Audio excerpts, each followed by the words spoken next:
Hi everyone, my name's Nisha and I'm going to share some poetry that speaks to my experiences as a disabled poet here in Edmonton and also just generally like what it means to be disabled, to have a mind that doesn't work the way it's supposed to, and have a body that often does whatever it wants.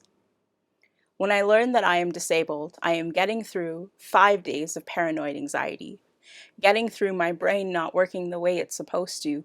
Did you know that disability is a social construct? That the majority define what it means to thrive, that lack is problematized as weakness? That in an accepting society, we are all a little disabled, but no one is told they are less. No one is left wanting more when my brain doesn't work the way it's supposed to. And we're worth our weight in good days. And your good days are not worth more than my good days. That you having more good days doesn't make you more good or deserving of more days. When I Google vampires, I am not looking for a way to live forever. I'm looking for a way to be remembered for something more than my body. If a diabetic is bitten at the neck and drained, does her dying pancreas get immortalized too? Does my heart still want to beat too fast? Or is it stuck not beating for anything at all? When I Google COVID symptoms for the 60th time in 400 days, I am not looking for a way to live forever. I am not looking for a reason to save myself.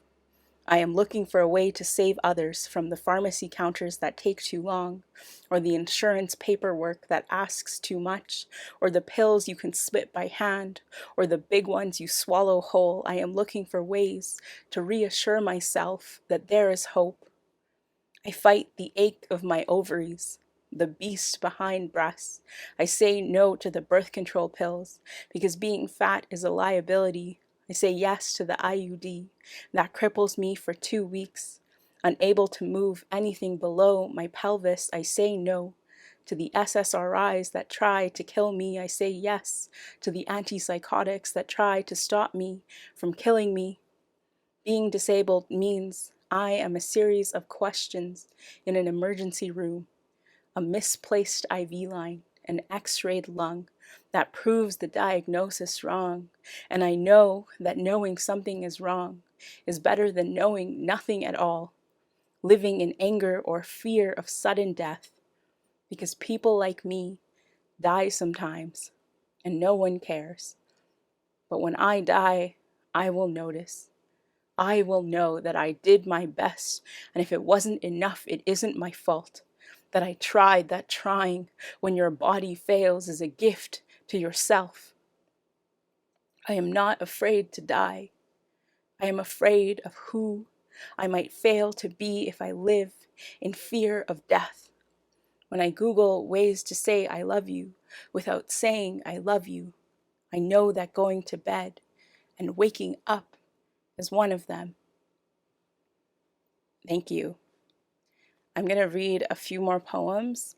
Um, some of them have been very dear to me, and some of them came from periods of joy as well as grief. And I think all of those emotions are such essential parts of being disabled, of being mentally ill, that sometimes we forget how strong they can be, how overwhelming they can be, but also how good we can have it sometimes.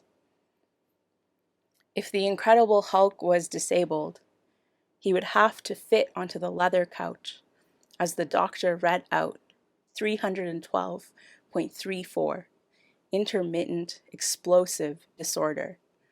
And he would refuse to accept this, both the rapid onset with no prodromal period, as well as the assumption that his behavior violated societal norms. And he would certainly need more therapy. Perhaps group therapy, like I did for 10 weeks, seated next to the girl who wanted to walk into traffic. I've seen the Hulk walk into traffic without getting in trouble for it. And no one asks him if he's having a bad day.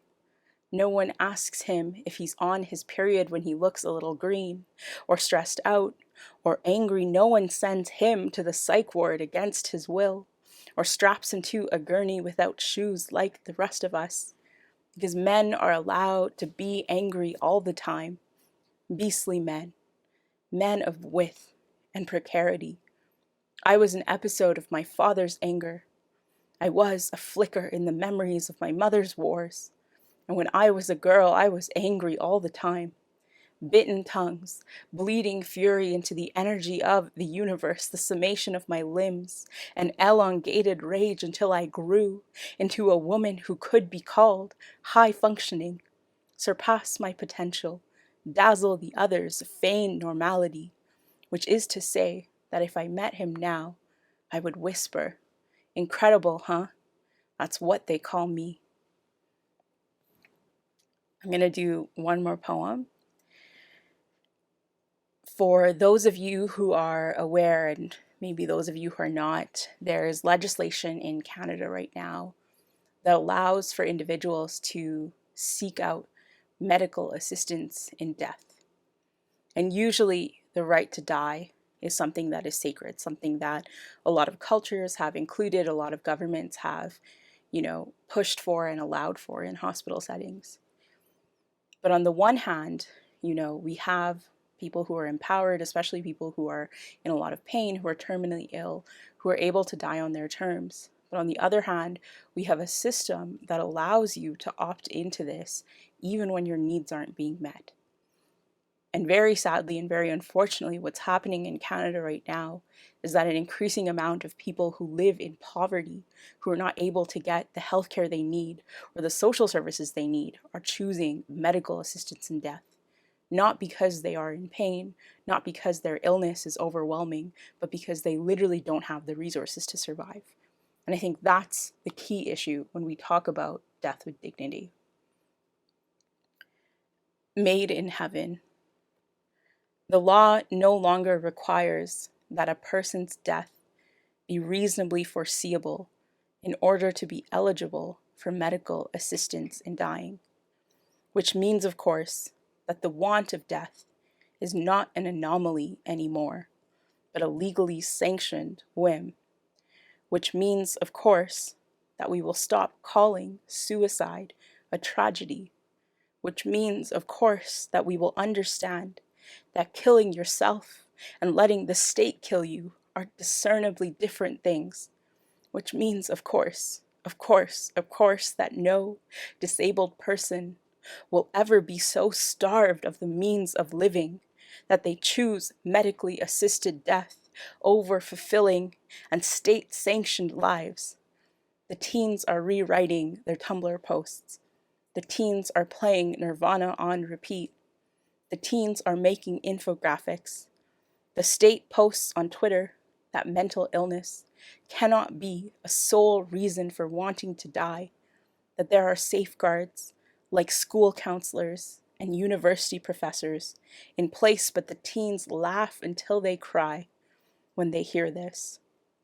No lawmaker finds the legislation funny. No lawmaker has ever heard the word comorbidity. No lawmaker has ever stood barefoot on speckled tile and wondered whether swallowing the Ambien or running was worth it. No lawmaker has ever sat at a dinner table with 6 pills in hand and 2 needles ready to go and thought to themselves it will only ever be a last resort to ask for medical assistance in dying. I myself am fully capable of asking for medical assistance in dying. I myself have everything I need. I myself want the option, but will never have to choose it. No one will ever coerce me. The doctor will always listen. The psychiatrist is always available without a wait list. The car has an airbag, and the bridges have nets, and the trains don't go fast enough. If I am to want my own death, it is because I have everything I need and am in need no more. This is a perfect system in which my body, free of its own terminality, gives full and informed consent. We surveyed 1,000 Canadians, and most of them are not even a memory now.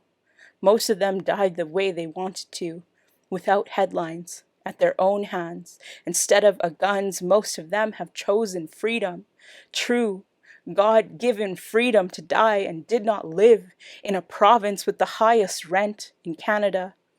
Doctors only receive a flat fee of $200 for performing this procedure. And we all know that no doctor makes so little as to have this be an incentive. Please note that all terminal and non-terminal illnesses eventually end in death. Please note that we have no problem sleeping at night. Please note that missed appointments have a no-show fee of $50. Thank you for tuning in.